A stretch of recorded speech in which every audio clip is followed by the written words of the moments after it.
रयत शिक्षण संस्था सातारा, रयत online school education, रोज प्रकल्प 2021-22 मध्ये सर्व विद्यार्थ्यांचे हार्दिक स्वागत। सद्गुरू गाडगे महाराज कॉलेज कराड, आमचे मार्गदर्शक प्राचार्य डॉक्टर मोहन राजमाने साहेब, मी विषय शिक्षक हनुमंतराव किसनराव मांडके, इयत्ता 11वी मराठी विषयाचे अध्यापन करीत आहे। आज आपण इयत्ता 11वी मराठी पाठ्यपुस्तकातील भाग 5 व्याकरण यामधील दुसरा पाठ काव्यगुण पाहणार आहे। आपण खालील उदाहरणे वाचून त्यातून व्यक्तीचा कोणता गुण दिसतो ते पाहूया। पहिलं वाक्य आहे, पराक्रमी व्यक्ती रणांगणावर येणाऱ्या मृत्यूला घाबरत नाहीत। म्हणजे जी व्यक्ती पराक्रमी असते ती युद्धामध्ये मृत्यूला घाबरत नाही, यावरून त्या व्यक्तीमध्ये पराक्रम हा गुण दिसून येतो। दुसरे वाक्य आहे, रामरावांनी आपली सर्व मालमत्ता वृद्धाश्रमाला दान केली। म्हणजे रामराव या व्यक्तींनी सर्व संपत्ती वृद्धाश्रमाला दान केली, यावरून रामराव यांचा उदारता किंवा औदार्य हा गुण दिसून येतो। पूर्वीच्या काळी अनेक विद्यार्थी श्रीमंत मनाच्या लोकांकडे वार लावून जेवत असत। म्हणजे विद्यार्थी प्रत्येक वारी वेगवेगळ्या व्यक्तींच्याकडे जाऊन जेवण करत असे। आता अशा ज्या व्यक्ती आहेत श्रीमंत मनाच्या, या व्यक्तींचा परोपकार हा गुण दिसून येतो। संतांनी परोपकार हीच जीवनाची इति कर्तव्यता मांडली।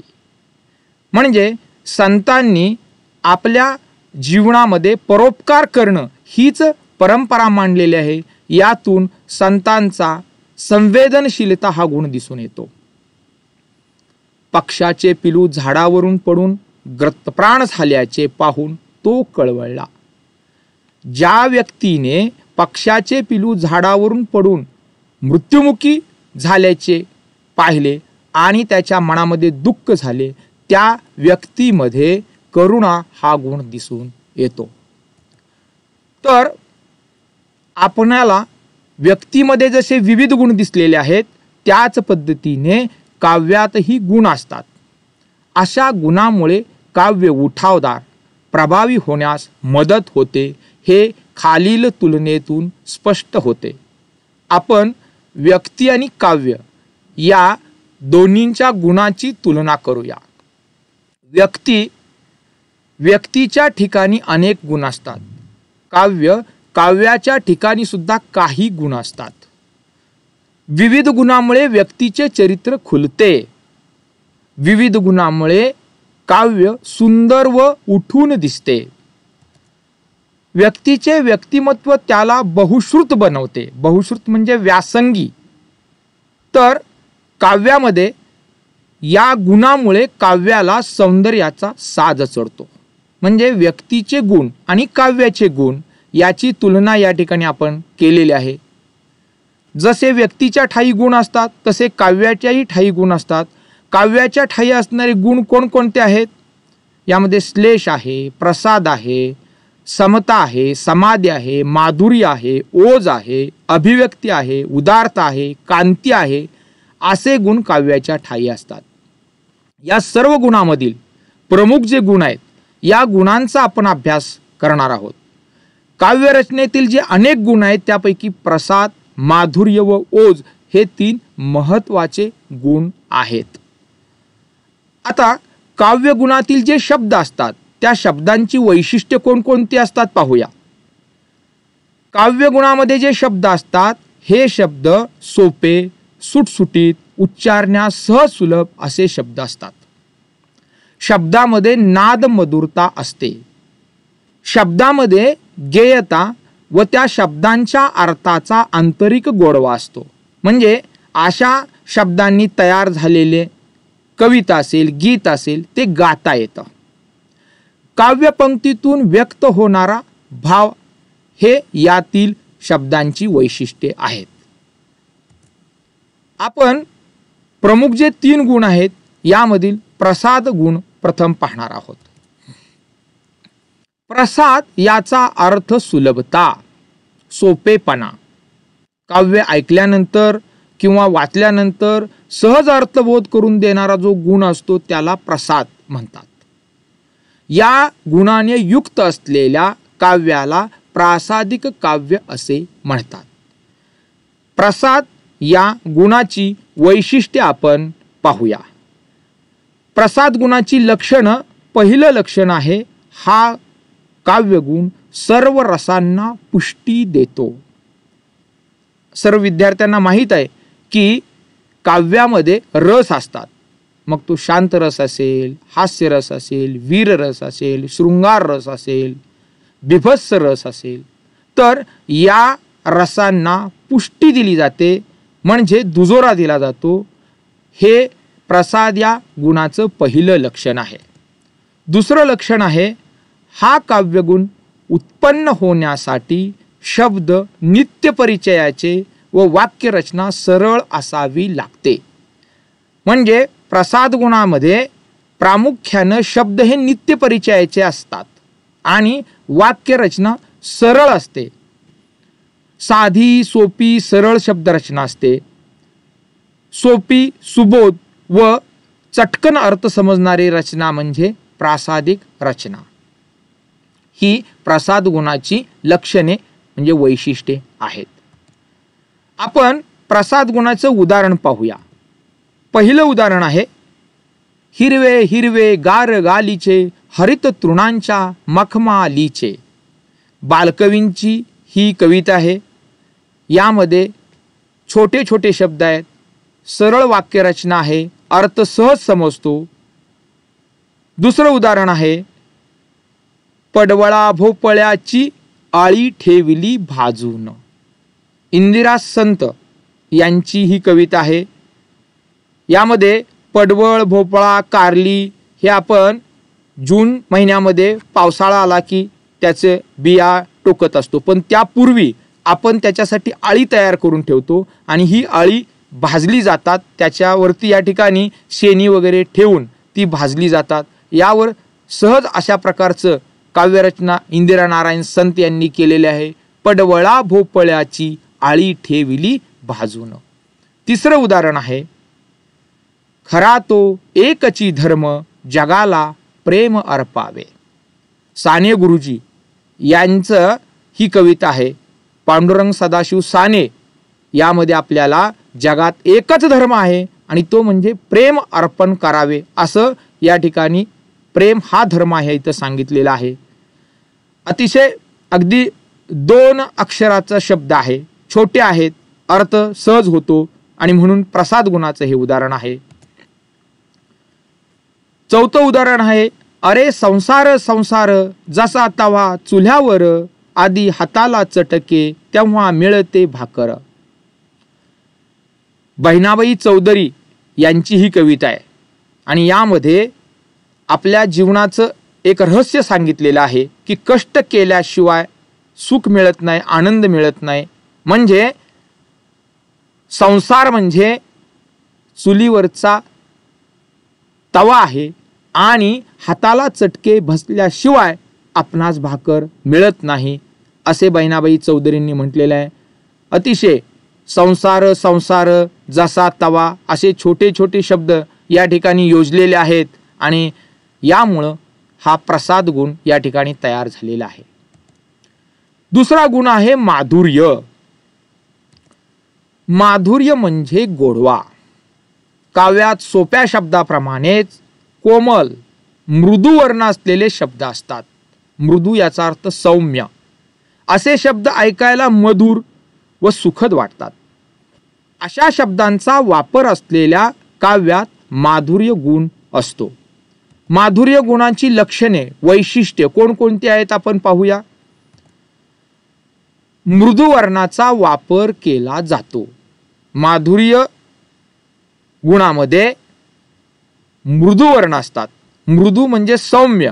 आता सौम्य वर्ण, सौम्य अक्षर कोणती आहेत? यामध्ये ग, घ, ज सौम्य अक्षर आहेत, मृदू अक्षर आहेत. दुसरं लक्षण आहे अनुस्वार, ऱ्हस्व शब्द इत्यादीमुळे कर्णमधुरता येते.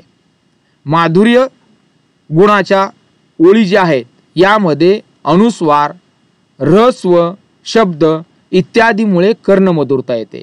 म्हणजे ऱ्हस्व शब्द असतात, उदाहरणार्थ गुंजनात, मिलिंद, आणि अशा शब्दांच्यामुळे कानाला आपल्याला ऐकण्यासाठी ते गोड वाटतं. तिसरं लक्षण आहे रचनेतील गोडव्यामुळे मानवी मनाला प्रसन्नता प्राप्त होऊन आनंद मिळतो.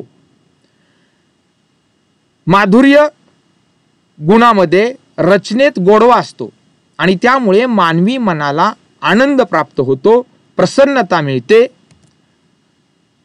चौथं लक्षण आहे याचं, या काव्यगुणाने चित्तवृत्ती तल्लीन होते.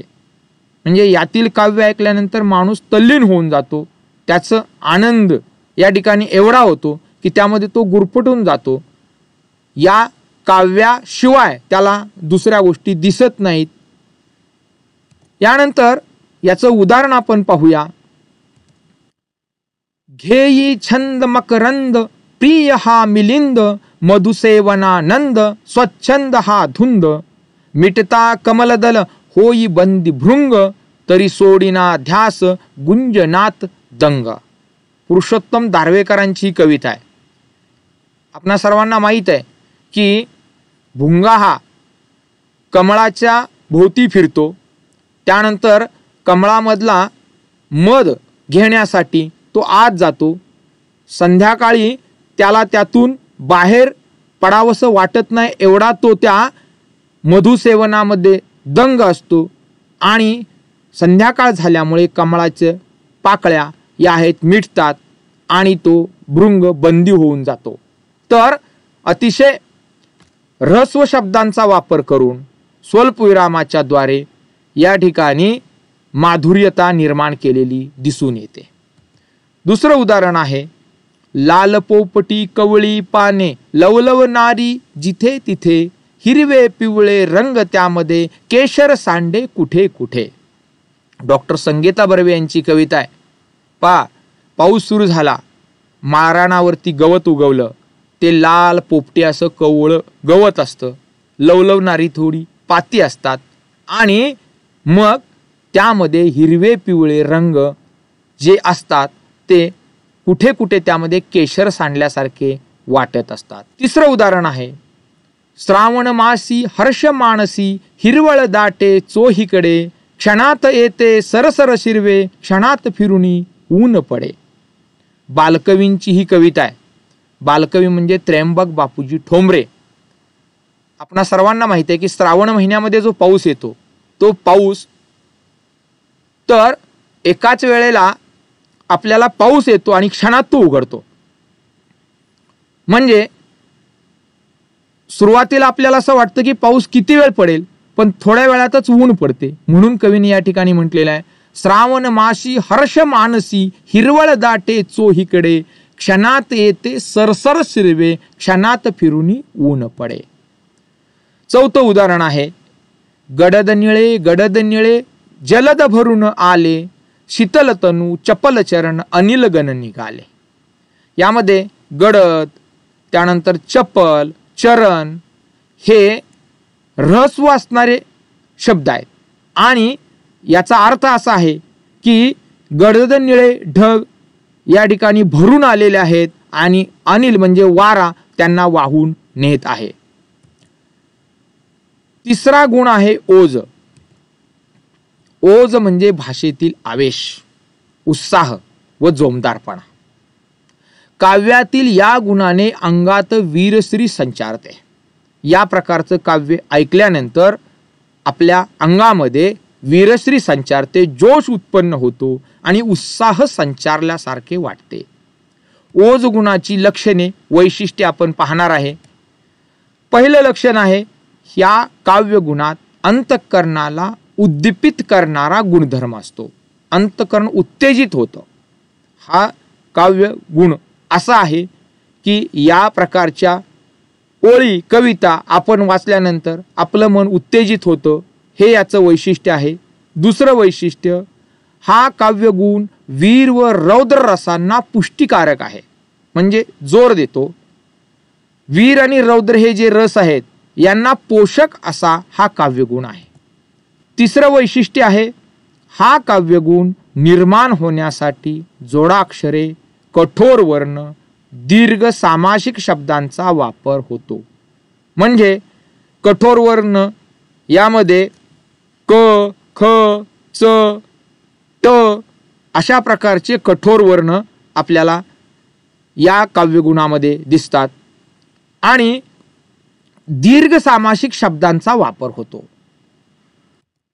चौथं लक्षण आहे, या सर्व लक्षणांच्या वापराने भाषेत जोरकसपणा येतो, म्हणजे जोश येतो आणि ओज गुण निर्माण होतो. उदाहरणाचं पाहूया आपण. खडक काजळी घोटून तुमचे मनगट बाहू घडलेले, कडे कपारी मधील वनवे उरात तुमच्या दडलेले, काबूल कंदहार पथावर डंके तुमचे झडलेले. कवी कुसुमाग्रज म्हणजे विवा शिरवाडकरांची ही कविता आहे. सह्याद्री पर्वत हा महाराष्ट्राला लाभलेली देणगी आहे आणि म्हणून या सह्याद्रीच्या काळ्या कभिन्न दगडांच्या मुळे इथला माणूसही या ठिकाणी कठीण झालेला आहे आणि म्हणून कवी या ठिकाणी सांगतात की तुमचं बाहू आणि मनगट हे खडक काजळी घोटून तयार झालेलं आहे, तुमच्या उरामध्ये वणवे आहेत आणि तुम्ही काबूल आणि कंदहार पथावर म्हणजे मराठ्यांनी अटकेपार झेंडे लावलेले तुम्हाला माहीत आहेत, इथपर्यंत तुम्ही झेंडे नेलेले आहात, असं या कवीने या कवितेमध्ये सांगितलेलं आहे. दुसरं उदाहरण आहे, आता उठवू सारे रान, आता पेटवू सारे रान, शेतकऱ्यांच्या राज्यासाठी लावू पणाला प्राण. यामधून ओज हा गुण तयार होतो, म्हणजे आता सर्वत्र रान उठवूया, पेटवूया, सर्वांना जागृत करूया आणि शेतकऱ्याच्या राज्यासाठी आपण प्राण अर्पण करायला तयार होऊ द्या, असे यातून सूचित होते. तिसरं उदाहरण आहे, खबरदार जर टाच मारुनी जाल पुढे चिंधड्या, उडविन राई राई एवढ्या.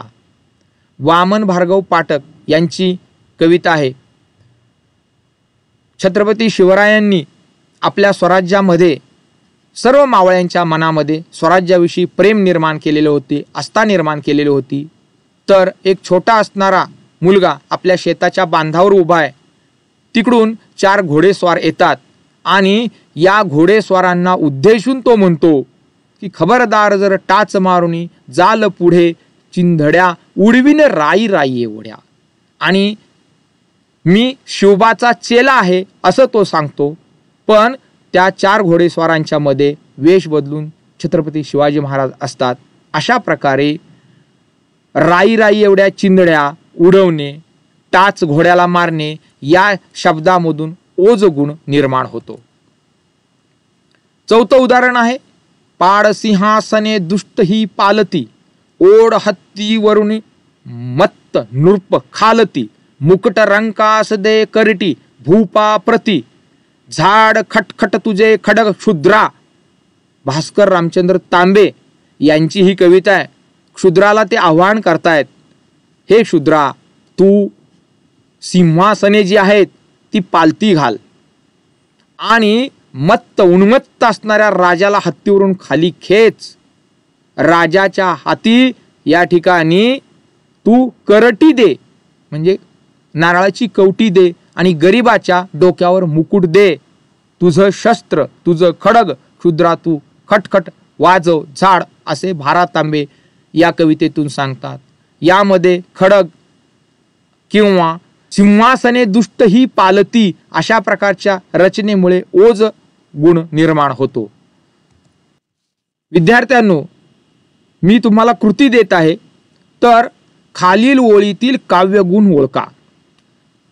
खालील ओळीमध्ये प्रसाद गुण आहे, माधुर्य गुण आहे का ओज गुण आहे हे तुम्ही ओळखायचे आहे. पहिली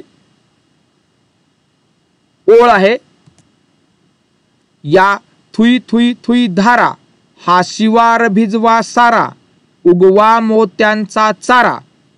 आता यामध्ये थुई थुई हे शब्द आहेत. त्यानंतर शिवार भिजवा सारा अशा प्रकारची रचना आहे. यामधून आपल्याला कोणता काव्य गुण दिसतो?